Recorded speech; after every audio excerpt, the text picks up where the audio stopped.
All right, we're going to do a Form A of the Virginia Class A CDL Pretrip. So in Form A, we're going to start in front of the truck. I'm going to look under the truck for any puddles that may indicate a leak. I'm looking at the lean of the truck. The truck is not leaning left or right. That may indicate a flat steer tire, a broken suspension, or a shift in the load. Then I'm looking at the lights. I have 2 clearance lights on the trailer, 2 outside clearance lights on the tractor, 3 ID lights in the middle, left and right turn signals, the 4-way flashers, headlights, both high and low beam. The headlights will be in the insides. All not cracked, bent, or broken, securely attached, not missing hardware. The lights are clean and clear, proper color, and I don't see any moisture. Then I'm looking at the left side. I'm going to go right to the left side of the motor. On this particular truck, it has a single exhaust we can do on the left side. That is the exhaust and the exhaust bracket. Not cracked, bent, or broken, securely attached, not missing hardware. There's no running soot that would indicate a leak in the exhaust. Then we're going under the hood. So we're going to lift the hood.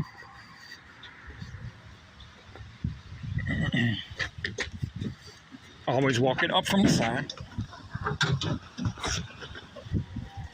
The handle on the front is for closing the hood, not opening the hood. Now on the left side of this particular truck, I have the coolant system. That is the cap, the reservoir, the hose that leads down. Follow that hose down to the water pump. All not cracked, bent, or broken, securely attached, not missing hardware. I'd fill it through the cap. It is at the proper level. The hose has no abrasions, bulges, or cuts. The pump on this truck is gear driven. Be sure to identify that. And I see no leaks throughout that entire system. All right, that is all we have on the left side of this motor. So we're going around to the right side of the motor, to the driver's side. I'm going to start in, work out, down, and out. So I'm going into the engine block. I'm going to add in my truck frame, my oil fill tube, and the dipstick. All not cracked, bent, or broken, securely attached, not missing hardware. The block and frame have no aftermarket holes or welds. The frame runs the entire length of the truck. To check the oil, I will pull out the dipstick, wipe it off, reinsert it, and pull it back out to check it for the proper level. You'll find that right here. If I did have to fill it, I'd fill it through the oil fill tube. I don't see leaks in that entire system. Next thing, closest to the block, I have an air compressor. That is not cracked, bent, or broken, securely attached, not missing hardware. The hoses are not cracked, bent, or broken, securely attached, not missing hardware. The compressor is gear driven.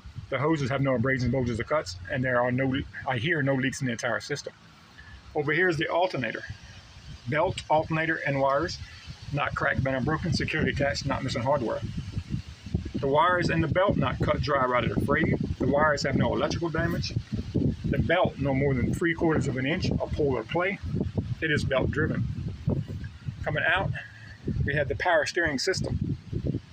That is the cap, the reservoir, the hoses that lead down to the power steering pump, and the gearbox. All not cracked, bent, or broken, securely attached, not missing hardware. I would fill it through the cap. It is at the proper level. The hoses have no abrasions, bulges, or cuts. The pump and gearbox are both gear driven, and I don't see any leaks throughout that system. The steering components consist of the steer rod, U-joints front and rear, the pitman arm, the castle nut and carter pin. We have 2 front and rear. That is the drag link, the steer knuckle, and down bottom, the tie rod. All not cracked, bent, or broken, securely attached, not missing hardware. That is just metal, just secured. Then we're going to the front suspension. We have the leaf spring. Leaf spring mounts front and rear. U-bolts. Shock absorber. Not cracked, bent, or broken, securely attached, not missing hardware. The leaf spring cannot have more than 25% missing or damaged, or I would put the tractor out of service. There is no leak in the shock absorber. Always look for an airbag on the airbag mount. This truck does not have it on the front, but be sure to look. Takes me to the outer brakes. That is the chamber, the locking ring, the slack adjuster, and the push rod. not cracked, bent, or broken, securely attached, not missing hardware. The hose has no abrasions, bulges, or cuts. The slack adjuster sits at a 90-degree angle. The push rod no more than 1 inch of free play with the tires chocked and the brakes released, and I hear no leaks throughout that system. Takes us to the inner brakes. That is the shoe, the lining, and the drum. Not cracked, bent, or broken, securely attached, not missing hardware. There is no oil or grease, and the shoe can be no less than 1/8 of an inch thick. Takes us to the steer tire. That is the inner and outer walls, the tread, and the valve stem. Not cracked, bent, or broken, securely attached, not missing hardware. It has no abrasions, bulges, or cuts. Can be no less than 4/32 in tread depth. I checked that with a tread depth gauge. Must be between 100 and 110 psi. I will check that with an air pressure gauge through the valve stem. This tire cannot be recapped, retreaded, or mismatched, and I hear no leaks in the system. The steer rim, lug nuts, hub seal cap, not cracked, bent, or broken, securely attached, and not missing hardware. The rim has no aftermarket holes or welds. The lug nuts are present. There's no running rust that would indicate a loose nut. There's no leak in the seal or cap, and if I did need to fill it, I would do so through the cap. Now, as part of Form A, we're going to go back to my connections, my air lines and electrical line. The air lines and electrical line are securely mounted from the truck to the trailer. They consist of my emergency air line, my service air line, my electrical line, my glad hand bushings, the pigtail, and the electrical box, all of which is not cracked, bent, or broken, securely attached, not missing hardware. The air lines have no abrasions, bulges, or cuts. The electrical line and glad hand bushings are not cut, dry rotted, or frayed. The electrical line, pigtail, electrical box, no electrical damage, and I hear no leaks throughout that entire system. I still got the fifth wheel. That is the apron, the fifth wheel plate, release handle, look for locking pins, the platform, and the mounting bolts on the side. Not cracked, bent, or broken, securely attached, not missing hardware. There is no daylight between the apron and the fifth wheel. It is properly greased. The handle and locking pins secured in the lock positions.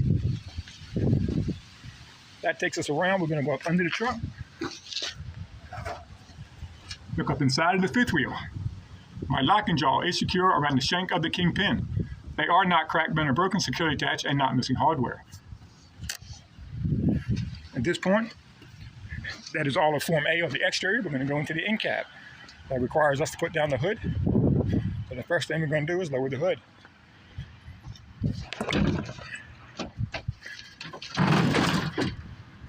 Now, also if you have a sleeper, stop at the side box. You'll say inside of my side box, I have 3 reflector triangles, 6 spare fuses, a 10 BC fire extinguisher that would be fully charged and up to date. If the fire extinguisher is not in the side box, you'll find it securely mounted next to the driver's seat. Now, as I enter the truck with 3 points of contact, I would then adjust my seat and both mirrors to my liking. I'm going to inspect the seat belt, the bracket, the belt, and the latch. Not cracked, bent, or broken, securely attached, not missing hardware.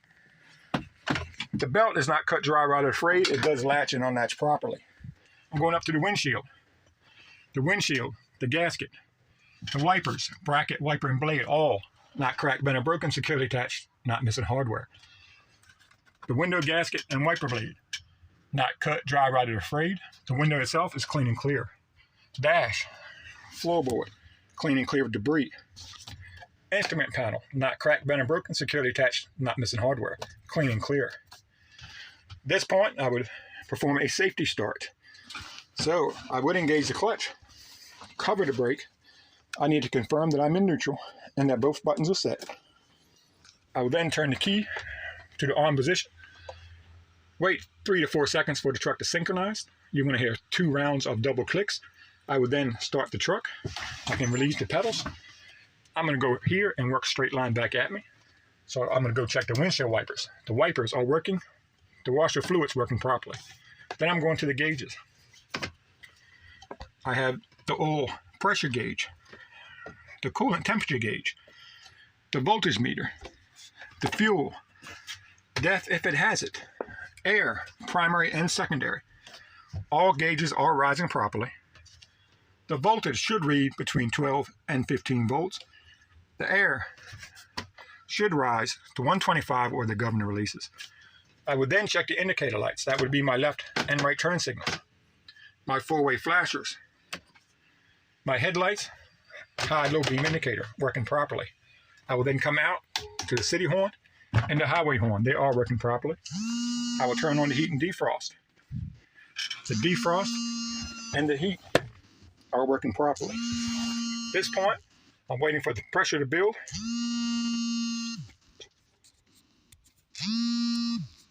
So that I can do the brake test. I can accelerate to get that done a little faster. Just keep it under 1500 RPMs. Now I'm listening for the governor to release. Once that governor releases, I will need to confirm 3 things before I start a brake test. 1, that the system is fully charged to 125. My governor has released. My ABS light is off. Now I can set the brake test up. First thing I'm going to do is turn the motor off and the key back to the on position. I will then clutch and release both brakes. At that point, I'm going to apply light pressure to the service brake. I'm going to set my phone to count down 60 seconds. I will hold pressure on that service brake for 60 seconds. At the end of my 60 seconds, I will show the examiner my time is up, and I have not lost more than 4 pounds of air pressure in 60 seconds. So there is no leak in my system. Now, I will fan the brake down to check to make sure the lower indicator warning light comes on. That is why when we turn the motor off, we turn the key back to the on position. We need that power. Now I will fan down to between 40 and 60 till the lower indicator warning light comes on. Once the light comes on, I will pause and point out the light is on, it is working properly. Now I will fan down again to between 20 and 40 until my buttons pop out and the spring brakes engage. I will fan down to between 20 and 40. Both buttons will pop out on their own. Do not touch them. Make sure both pop. I will then point out both buttons have popped. Spring brakes are engaging. They are working properly. Now at this point, I need another safety start. So I'm going to confirm those buttons are out. I need to clutch back into neutral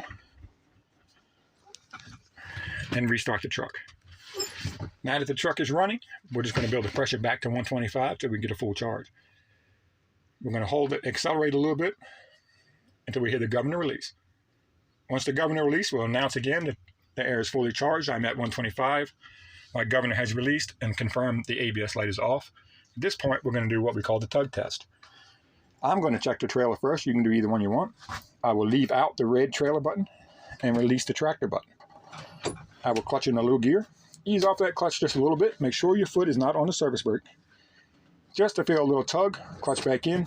My trailer brake is holding. It is working properly. At this point, I'm going to check the truck brake, parking brake. So I'm going to release the red button and pull out the yellow button. Make sure that red stays in. I will then ease off the clutch. Give it a little tug, clutch back in. The truck brake is holding. It is working properly. Now, I will do the service brake test. So I'm going to release both brakes, push both buttons in. I will pull ahead up to 5 miles an hour. You do not need to go 5, just do not pass 5. I will then graze the clutch, apply the brakes, and bring my truck to a normal stop. When the truck stops, I need to confirm the steering did not pull left or right, so that my brakes are properly adjusted and the service brake is working properly.